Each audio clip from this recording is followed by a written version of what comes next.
90-90 hip external rotation, pails and rails. This is the exact opposite of doing the internal rotation, pails and rails from the 90-90 here. So again, 90-90 starting base position, 90-degree angle right here, 90-degree angle right here. We're focusing on the front hip here. And I don't usually start with this position for most people because it's such a deep range of motion to get into. Remember that as we go through this. So as we're going through this stretch, the whole goal is first, can I find a stretch on the back side of my left leg? So my back side of my left hip is where I'm looking for the stretch. In order to do that most optimally, for most people, I want to put my hands on the ground right here. I want to think about pulling my shoulders tall.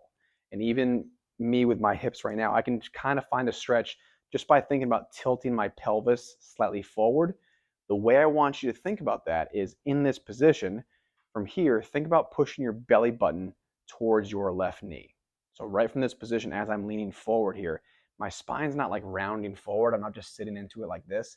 I'm staying as tall as possible, and it kind of looks better from the angle here.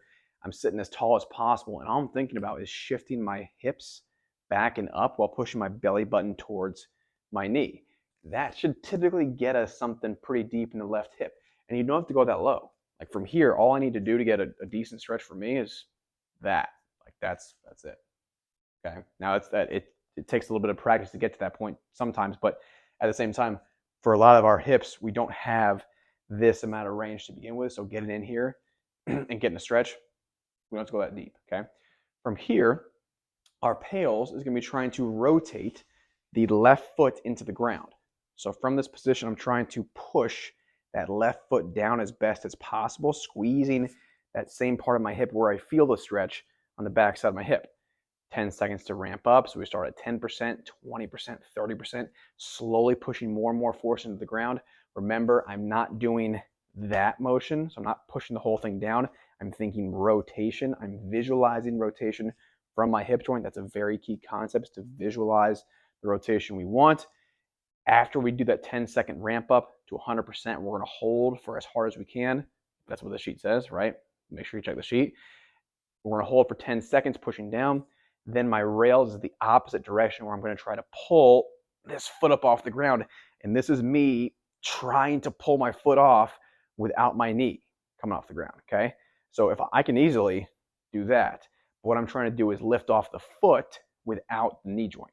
That's the big key. So I'm trying to, again, visualize rotation from the hip joint just in the opposite direction. Ways we can modify this, ways we can regress this. I can always lean to the side a little bit here, okay? If I can still keep the stretch, by all means do it. I don't have to lean that far forward here, okay? I can lean a little bit more farther backward here. Again, thinking about trying to keep your spine straight as best as possible. If we're really trying to challenge ourselves, yes, we can get super deep, but don't go so deep that you can't feel the stretch. You can't feel the contraction, can't feel the stuff in the backside hip, front side hip. It's not worth our time. We're not getting what we need to out of the drill. Make sure you can feel the stuff on both sides of the hip in order to get the most out of it, in order to expand that capsule rotation we need so much.